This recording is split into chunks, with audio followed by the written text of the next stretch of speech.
Alright, in the last couple videos we calculated the work done by a force defined by this equation on an object that moves along path A and path B. We have both the answers over there, 2 joules, 1.5 joules.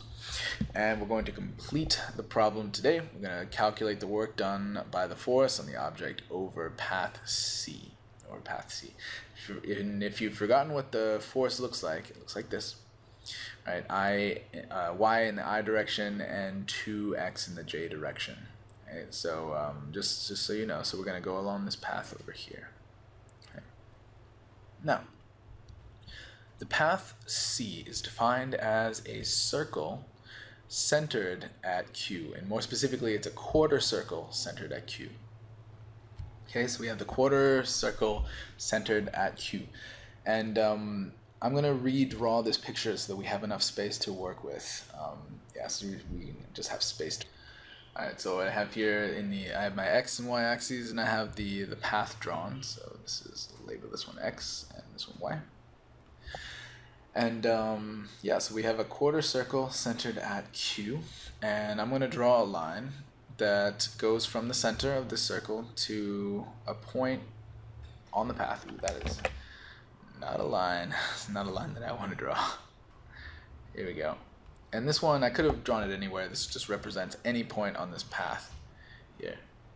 X, Y. Okay.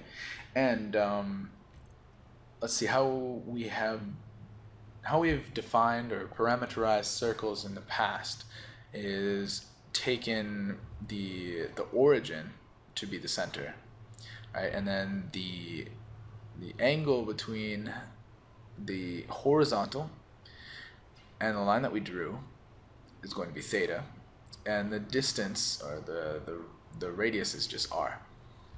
Alright, so we would be rewriting this in spherical coordinates, so in terms of r and theta.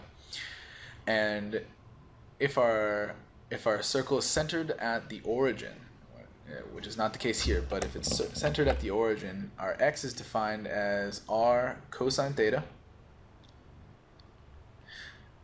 and y is defined as r sine theta. R sine theta. Okay. So in this particular case, we know that Q is the point 1, 0, and P is the point 1, 1.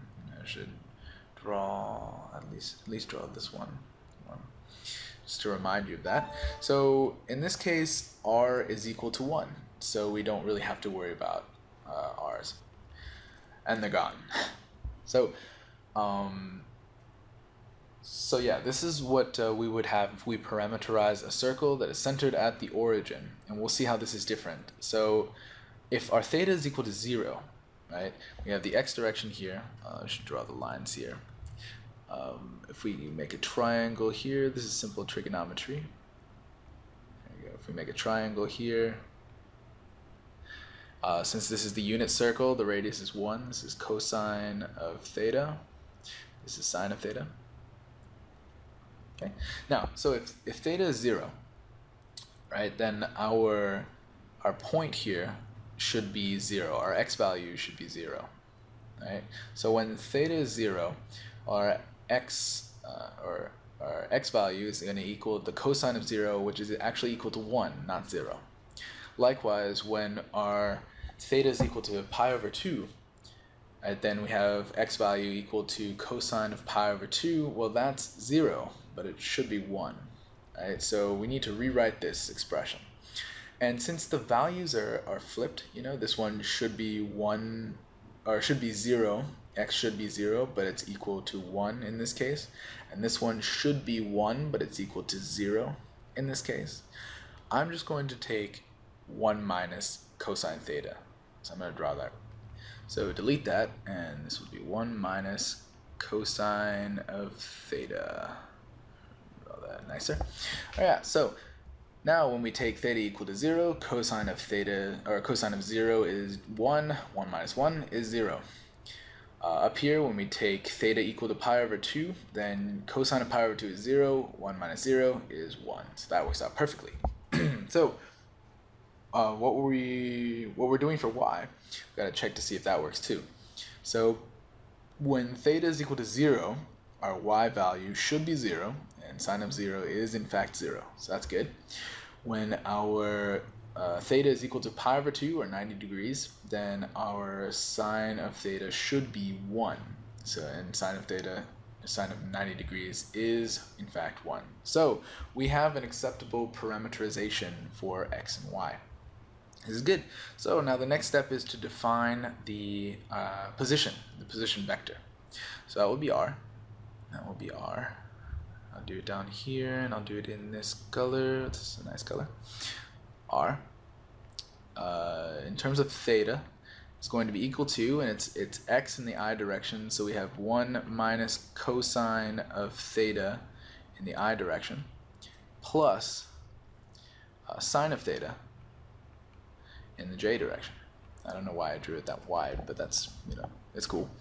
What we're looking for is a dr, so I'm taking the derivative, and it's in terms of theta, so dr d theta is equal to, and the derivative of 1 is just 0, and the derivative of negative cosine of theta is just sine of theta, positive sine of theta in the I hat direction, plus the derivative of sine theta is just cosine theta, and that will be in the j direction.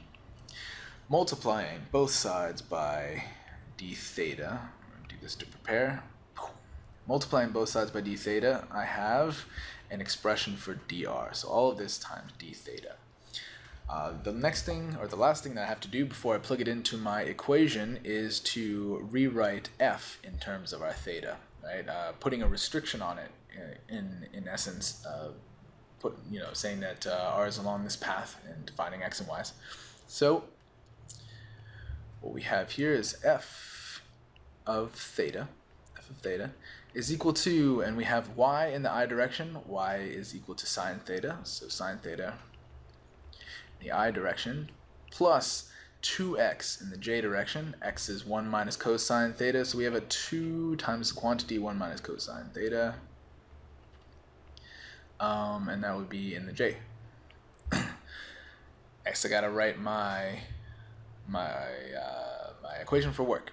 So we have WC equals the integral of the force, so that would be, real quickly, sine of theta I hat plus 2 times the quantity 1 minus cosine of theta in the j hat direction, dotted with my dr.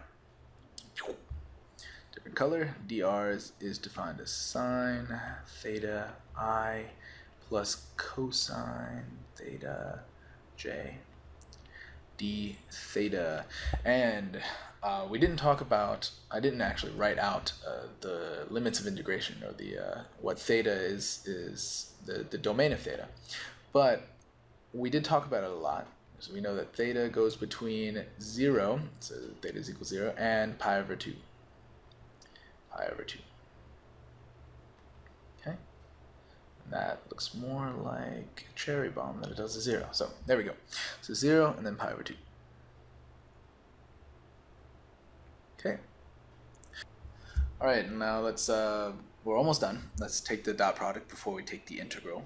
So on the bottom we have all of this is equal to the integral from 0 to pi over 2 times, and then we have i's times i's and j's times j's. So sine of theta times sine theta is just sine squared theta.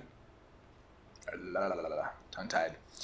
Plus all this times all that, and I'm just going to write that out.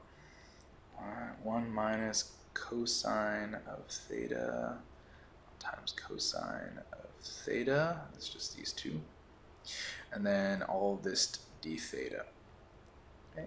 So and then at this point, I could do this integral by hand, but that's not really the point of the video. The point of the video is to show you the process of all this.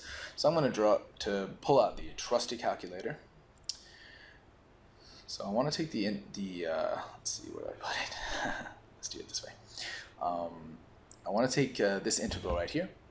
So I'm going to take the integral, that's second 7, of, I'm going to make a parenthesis here, and it's going to be sine squared theta, sine of, and I'm going to define my variables x, because there's no theta button here, but it doesn't matter, squared, take a second, plus 2 times 1 minus cosine theta times cosine theta. So 2 times 1 minus cosine theta, cosine x, times another cosine, cosine x. And all this, I'm going to define my variable x, take the integral with respect to x, comma, and then my limits of integration 0 to pi over 2, 0, comma, pi over 2. And barring no errors in syntax, I think we should get a good answer. Alright, and that answer is equal to 2 minus pi over 4. 2 minus pi over 4. And let's get an approximate answer there so we can compare it to the other values. So that can be done using diamond and enter. Yeah, there you go. So 1.21, and that will be joules. Okay, so I'm going to write that down up here in my blue. So we're done. WC is equal to 1.21 joules. And I'm definitely out of time, so I will talk to you again in the next video where we analyze these three.